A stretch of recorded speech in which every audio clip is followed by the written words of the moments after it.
Buenas tardes, Luz. Buenas tardes. Para Inofusa TV, eh, nuestros televidentes quieren conocer más de ti. Cuéntanos, pues, digamos, tu desarrollo personal antes de incursionar en la política. Jamás había pertenecido a ningún grupo político, pero creo que mis actividades como miembro del Sindicato de Trabajadores de la Universidad Agraria me llevó a un compromiso social, lo mismo que también mis actividades como catequista de una parroquia. El hecho de ir conociendo tú a mayor número de personas, alternar con diferentes grupos sociales, hace que entiendas mejor la realidad de cada sociedad, de cada coyuntura. Y también el hecho de haber seguido estudios primero de asistente guía de turismo, después de periodismo, han hecho de que esta actitud y liderazgo me permita estar en diferentes grupos en los que he participado en diferentes actividades. Y conozco al presidente Fujimori allí casualmente, donde él era profesor desde sus inicios. Lo vi como jefe de prácticas, como jefe de departamento de matemáticas, como decano de la Facultad de Ciencias de la Universidad Agraria, después rector en dos oportunidades, presidente de la Asamblea Nacional de Rectores. Y cuando él se decide a participar en política en un momento muy difícil para nuestro país, puesto que estábamos con un terrorismo avanzado, tanto por Sendero Luminoso y el MRTA, una hiperinflación galopante con el gobierno el primer gobierno de Alan García, es decir, un caos, un país que prácticamente estaba totalmente tomado por la subversión y que ya se pensaba que no tenía salida, no tenía viabilidad, no había esperanzas, es que nos convoca el presidente Fujimori a participar. Y no podíamos negarnos, puesto que si yo ya con una familia hecha, con 3 niños pequeños, pensaba qué país le voy a dejar para mis hijos, tenía que activar y es con el presidente Fujimori que empezamos a formar Cambio 90 a fines de 1989, desde la Universidad Agraria, con catedráticos, trabajadores, empleados, un sector evangélico, y decidimos ingresar a la política por cambiar la situación caótica que tenía el Perú. Eh, Dígame, Luz, ¿qué relación tenía usted el año 89 cuando laboraba, pues, en la Universidad Agraria con el expresidente Alberto Fujimori? Un nivel de confianza, amistad? No era la relación de el hecho de yo pertenecer al sindicato, más bien era la que le hacía las huelgas en contra, pidiendo aumentos salariales. Él me convoca y como empezó a convocar a varias personas, creo por nuestra calidad de liderazgo y nos invita a participar en una lucha mucho más profunda, mucho más grande. O sea, el nivel no era ni siquiera de una amistad, era la de relación de un superior a un subalterno. Si bien es cierto que yo conocía a su esposa, a Susana Iguchi, porque hemos estudiado juntas la primaria y parte de la secundaria, eso no nos llevaba a ningún tipo de amistad. Tenía una amistad indirecta con Susana, pero con él solamente la del rector y la de una empleada jefe de un departamento administrativo.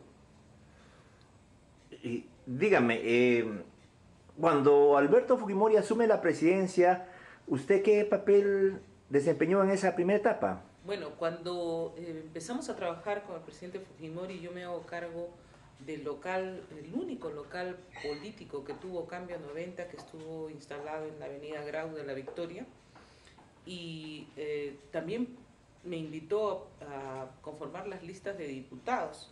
Me acuerdo que ahí nadie creía en este chinito y los que estaban en las listas de diputados y de senadores, algunos inclusive no conocían ni siquiera los números con los que estaban postulando. Otros sí trabajaban conjuntamente con él, pero cuando se producen las elecciones, yo salí electa en 1990, pero como no conocíamos el trabajo del Jurado Nacional de Elecciones, nos fueron quitando los puntos, nos fueron quitando las curules, y como yo estaba empeñada en la segunda vuelta frente a Mario Vargas Llosa, nunca acudí al Jurado Nacional de Elecciones, y mi esposo, que fue a cuidarme los votos, me acuerdo que veía cómo me los iban arranchando unos a otros y no sabía qué hacer. Pues todavía existía toda una coyuntura mafiosa que realmente era difícil de controlar, y se robaban los votos unos a otros. No pensábamos y habíamos quedado para la segunda vuelta, y era una gran responsabilidad. Una gran responsabilidad porque fuimos creciendo como una espuma. Esto fue un fenómeno que ha sido estudiado muchas veces. Diferentes aspectos se conglomeraron para que el pueblo peruano fijara sus esperanzas en Alberto Fujimori, aquel descendiente de japoneses, de inmigrantes, pero que sin embargo era peruano, nacido, bautizado, casado por la Iglesia Católica en el Perú, y que se postulaba con frases sencillas, con honradez, tecnología y trabajo, con esa, digamos, experiencia que le daba el haber conocido desde el mundo académico toda la realidad nacional. Él había viajado ya por todo el Perú, entonces hablaba con propiedad de los diferentes problemas, hablaba con un lenguaje sencillo, y esto fue lo que impactó. Además que la gente no confiaba en un candidato como Vargas Llosa, que se le veía muy lejano al común y natural del mayor número de peruanos. Entonces, sí es cierto, nos apoyaron el APRA, nos apoyó la izquierda, porque no querían a un Mario Vargas Llosa. Ahora no lo confiesan, pero es cierto, sin esos votos nosotros no hubiéramos podido salir.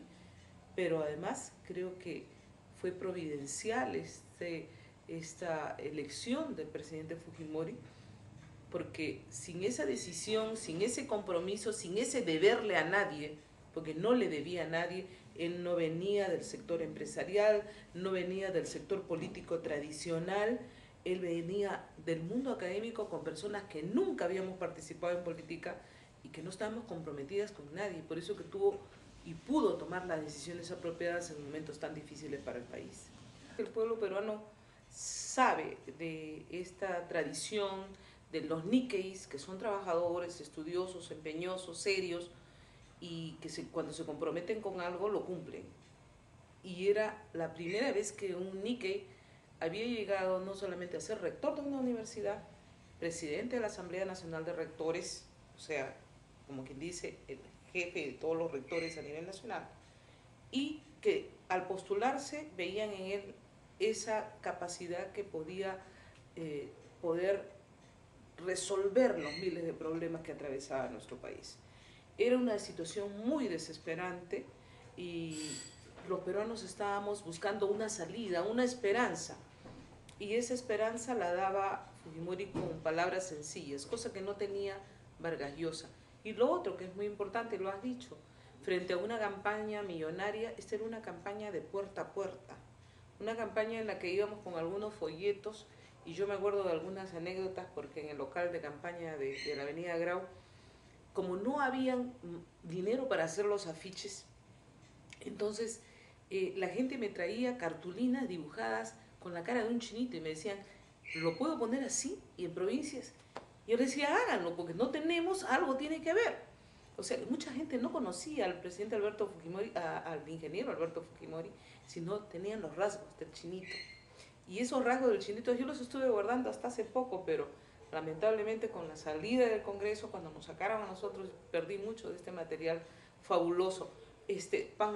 Unos trípticos hechos a mano, con eso se repartía la propaganda. Y luego era la campaña en el tractor de Fujimóvil, que íbamos, sobre todo en Lima, a los asentamientos humanos, a lugares donde no iban los otros candidatos por temor casualmente a Sendero Luminoso, porque tú tenías apagones al mismo tiempo que estabas haciendo campaña, habían atentados terroristas, bombas, o sea, muchos candidatos murieron en el camino y diputados nuestros murieron luego una vez electos en 1990, como el diputado Luy y el diputado Victoria de Ayacucho.